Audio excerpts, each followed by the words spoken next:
የሚፈጸመው ድርጊት ነው። ቤተክርስቲያናችን ይህንን ድርጊት የምትጠራው ግን ግብረ ሕማማት በሚል ስያሜ ነው። ይህ ስያሜ በቀጥታ ከመጽሐፍ ቅዱስ የተወሰደ ነው። ታሪኩን የሚገኘው በመጽሐፈ ዘፍጥረት ምዕራፍ 38 ቁጥር 8 እስከ 10 ባለው ድረስ ነው። ታሪኩ እንዲህ ይላል። ይሁዳ የሚባል የእስራኤል አባት ነበር። የበኩር ልጁ ኤር ክፉ ስለነበር እግዚአብሔር ተቀሰፈውና ሞተ።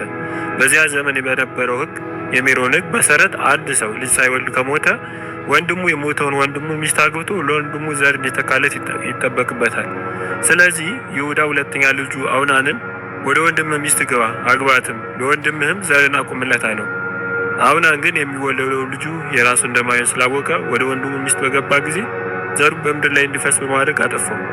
ዓላማው ለወንድሙ ዘር መተካት ስላልፈለገና ከራስ ወዳድነት ተነሳሶ ነው። መጽሐፍ ቅዱስ ይህም ስራው በእግዚአብሔር ፊት ክፉ ስለሆነ እርሱንም ደግሞ ቀሰፈው ይላል። እንግዲህ ግብረ ሕማማት የሚለው ስያሜ የመጣው ከዚህ ታሪክ ነው ማለት ነው። በዚህ የተነሳ አንደኛ ራስ ወዳድነትን የሚያላብስ ስሜት ነው። ለወንድሙ ዘር ከመተካት ይልቅ የራሱን ስሜት ብቻ ስላስቀደመ። ሁለተኛ ደግሞ ዓላማን መሳት፣ ሩካቤ ስጋን የፈጠረበት የፍቅር አንድነት ዘር የመተኪያነት ዓላማ ስቶ ለግል እርካታ ብቻ ስለዋለው ማለት ነው።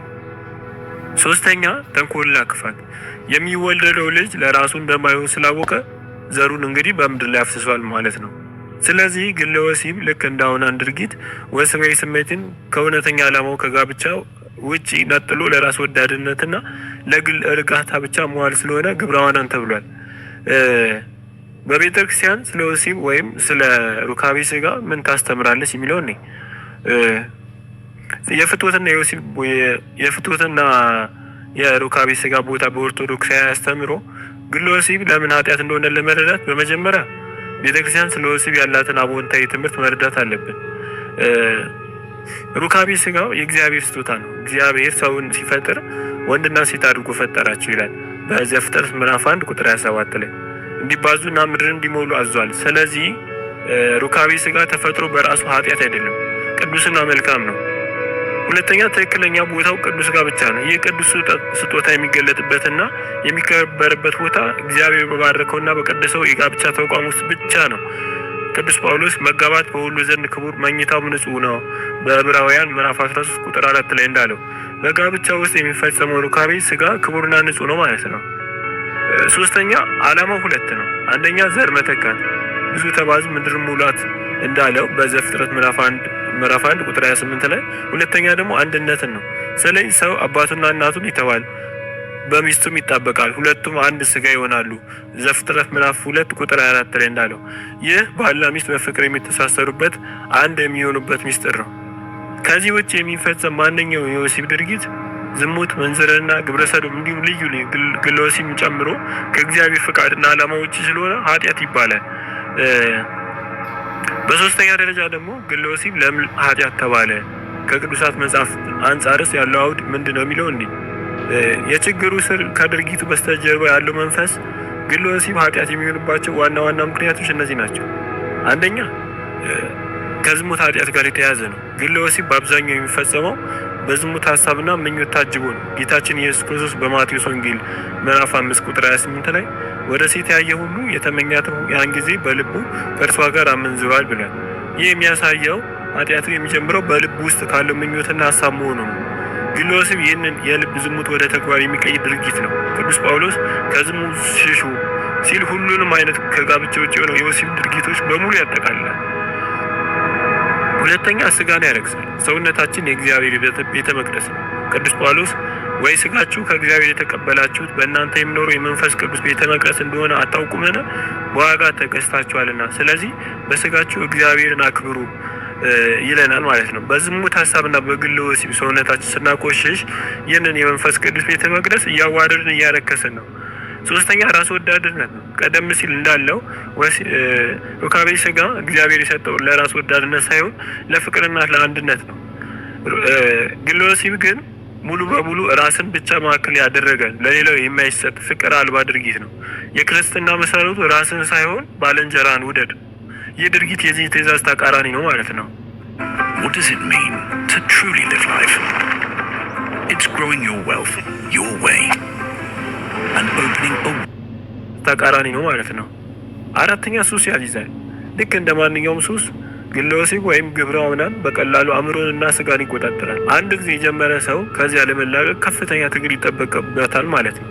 ይህ ሱስ ወደ ከፋ ነገር ለምሳሌ ወደ ሌሎች የተለያዩ ከዚህ ከፍ ያሉ ወደ ግብረ ሰዶም፣ ወደ ዝሙት፣ ወደ ዋናው ድርጊት ከፍ ይላል ማለት ነው። በዚህ ብቻ የሚያውቁም አይደለም።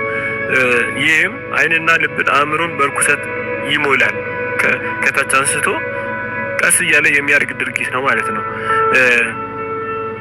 በመጨረሻ የምናየው የቅዱሳን አባቶች አስተምሮና ተጋድሎ ከዚህ ጋር ያለው ቁርኝነት ምንድን ነው የሚለው የበረሃ አባቶች ከስጋዊ ፈተና ጋር ያደረጉት ውጊያ ምንድን ነው? የበረሃ አባቶች የገዳም አባቶች ከዚህ ዓለም ርቀው ቢኖሩም የስጋ ፈተና በተለይም የዝሙት ፈተና ከባድ ውጊያቸው ነበር። እነርሱ ይህን ድርጊት በቀጥታ ግለ ወሲብ ብለው ባይጠሩትም ከዝሙት ጋኔን ጋር ስለሚደረግ ውጊያና ስለ ህልመ ሌሊት በእንቅልፍ ጊዜ የሚፈጠር የዘር መፍረስ በሰፊ ጽፈዋል። የእነርሱ ተጋድሎና መፍትሄ ለእኛ ትልቅ ትምህርት ይሰጠናል። ለምሳሌ አንደኛው ታላቁ አባ እንጦንስ የገዳማዊነት አባት የሆነው ቅዱስ እንጦንስ አጋንንት በተለያዩ የዝሙት ሀሳቦችና በሴቶች መልክ እየተገለጡ ይፈትኑት እንደነበር በገድሉ ላይ ተጽፏል። እርሱ ግን ፈተናው ሲመጣበት ወደ ጸሎትና ጾም ይሸሽ ነበር። አንድ ቀን ጌታ ሆይ እነዚህ ርኩስ ሀሳቦች እንዴት ላሸንፋቸው ብሎ ሲጠይቅ እንጦንስ ሆይ ራስን ተመልከት የሚል ድምፅ ሰማ። ትርጉም መፍትሄው ከራስ ይጀምራል። ራስን መግዛት፣ በትህትና መኖርና በእግዚአብሔር መታመን መፍትሄ ነው ማለት ነው። ሁለተኛ አባ ዮሐንስ ወይም ቅዱስ ዮሐንስ አፈወርቅ ይህ ታላቅ የቤተክርስቲያን መምህር የኃጢአት ስሩ ሀሳብ መሆኑን አበክሮ ያስተምር ነበር። እንዲህ ይላል፣ ዓይን የነፍስ መስኮት ናት። ስለዚህ እርኩስ ነገር የምናይ ከሆነ ልባችን በርኩሰት ይሞላል ማለት ነው። ስለዚህ ዓይንን መጠበቅ የመጀመሪያው ውጊያ ስልት መሆኑን ያስተምረናል።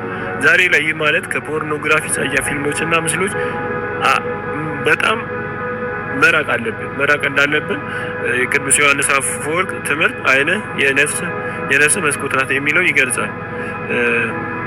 ሌላው አባ ጳውሊ እና የአባ ሙሴ ጸሊም ታሪክ አንድ አለ። አባ ሙሴ በወጣትነቱ በዝሙት ፈተና በጣም ይቸገር ነበር። አንድ ቀን ወደ አባ ጳውሊ ሄዶ አባቴ ሆይ በዝሙት ሀሳብ በጣም እየተሰቃየው ነው፣ ምን ላድርግ አለው። አባ ጳውሊም ልጄ ሆይ ስራ ፈት አትሁን፣ ስጋን በጾም በስግደትና በስራ አድክመው፣ አእምሮህ ደግሞ በመዝሙረ ዳዊት በጸሎት እሰረው። እንግዲህ እንደዚህ ብሎ መክሮታል። ስራ መፍታት ለዝሙት ሀሳብ በር እንደሚከፍት ለሙሴ ጸሊም አባ ጳውሊ ያስተምሩታል ማለት ነው። ጠቅለል ስናደርገው የአባቶች አጠቃላይ ትምህርት አንደኛ ፈተና የሚጀምረው በአእምሮ ነው። ሁለተኛ ፈተናው ማስተናገድና ማውጠንጠን በራሱ ኃጢአት ነው። ሶስተኛ መፍትሄው ፈተናው እንደመጣ ወዲያውኑ ወደ ጸሎት መሸሽ አለብን። አራተኛ ስራ ፈትነት ወደ አምነት ለዝሙት በጣም እጅጉን የሚያጋለጥ ተግባር ነው። አምስተኛና የመጨረሻው ትህትና ራስን ለንስሐ አባት መንገድ ትልቁ የመፈወሻ መንገድ ነው ማለት ነው። እንግዲህ ከዚህ ሱስ እንዴት እንላቀቅ? ከላይ ብዙ ነገሮችን ዘርዝረናል። እንግዲህ የመጨረሻ መፍትሄ ወይም መንፈሳዊ መፍትሄዎችን እስቲ እናቅርብ። ከዚህ ሱስ እንዴት መውጣት እችላለሁ ለሚለው ጥያቄ በዚህ ልማድ የተያዘ ሰው ተስፋ ሊቆርጥ አይገባውም። ቤተክርስቲያን መድኃኒት አላት። መፍትሄዎቹም እንግዲህ እስቲ እንደሚከተሉት እናያቸው። አንደኛ ንስሐ መግባት። የመጀመሪያውና ዋነኛው መፍትሄ ንስሐ ነው። በንስሐ አባት ፊት ቀርቦ ኃጢአትን በሙሉ ሐቀኝነት መናዘዝ ያስፈልጋል። የንስሐ አባት እንደ ሐኪም ቁጠሯቸው። የችግሩን ጥልቀት ተረድተው ትክክለኛው መንፈሳዊ መድኃኒት ወይም ቀኖና ይሰጡናል። ይህን ማድረግ ለድነት የመጀመሪያው እርምጃ ነው ማለት ነው። ሁለተኛ ጾምና ጸሎት። ጌታችን ይህ አይነት ግን ከጸሎትና ከጾም በቀር አይወጣም በማቴዎስ ወንጌል ምዕራፍ 17 ቁጥር 21 ላይ ብሎናል። ጾም ስጋዊ ፍላጎትን ያደክማል፣ መንፈስን ደግሞ ያበረታል። ጸሎት ደግሞ ከእግዚአብሔር ጋር በቀጥታ የምንነጋገርበት ኃይል የምናገኝበት መንገድ ነው። በተለይ አቤቱ ጌታ ሆይ ማረኝ ኪርያላይሶን የሚለውን ጸሎት አዘውትረን መድገምና አእምሮ ከክፉ ሀሳብ ይጠብቅልናል ማለት ነው። ሶስተኛ ስሜት ሕዋሳትን መጠበቅ። የመጀመሪያው ዓይንን መጠበቅ። ፖርኖግራፊ ጨምሮ ማንኛውም አይነት ጸያፍ ምስሎችን፣ ቪዲዮዎችን ከማየት መቆጠብ አለብን። ይህ የውጊያው ግማሽ አካል ነው ማለት ነው። ዓይንን መጠበቅ። ሁለተኛ ጆሮን መጠበቅ። ጸያፍ ንግግሮችን፣ ሙዚቃዎችን ከማዳመጥ መራቅ አለብን። ሶስተኛ ደግሞ አእምሮን መጠበቅ። ቅዱሳት መጻሕፍትን፣ የቅዱሳን ገድላትና መንፈሳዊ መጻሕፍት በማንበብ አእምሮ በበጎ ነገር ስለሚሞላ ከዚህ ሀሳብ እየራቀ ይሄዳል ማለት ነው። አራተኛ መፍትሄ ብለን የምናነሳው ደግሞ ከስሜት ሕዋሳት መጠበቅ ቀጥሎ ስራ ፈትነትን ማስወገድ። ስራ የፈታ አእምሮ የአጋንንት መጫወቻ ነው ይላሉ አባቶች። ሰውነትና አእምሮን በበጎ ስራ፣ በትምህርት፣ በስፖርት ወይም ሌሎችን በማገልገል ስራ ማስያዝ ያስፈልጋል። አምስተኛ ከቅዱስ ቁርባን መካፈል። ከልብ ንስሐ ገብቶ ቀኖናን ፈጽሞ ቅዱስ ቁርባንን መቀበል ከክርስቶስ ጋር አንድ የሚያደርግና ከኃጢአት ፈተና ጋር ለመዋጋት ትልቁን ኃይል የሚሰጥ ሚስጥር ነው። ስድስተኛ ደግሞ ትዕግስትን ገንዘብ ማድረግ ወይም ተስፋ አለመቁረጥ። ይህ ውጊያ ረጅም ጊዜ ሊወስድ ይችላል። በውጊያው ውስጥ መውደቅ ሊኖር ይችላል። ዋናው ነገር ግን በወደቁ ጊዜ ተስፋ ቆርጦ መቅረት ሳይሆን ወዲያው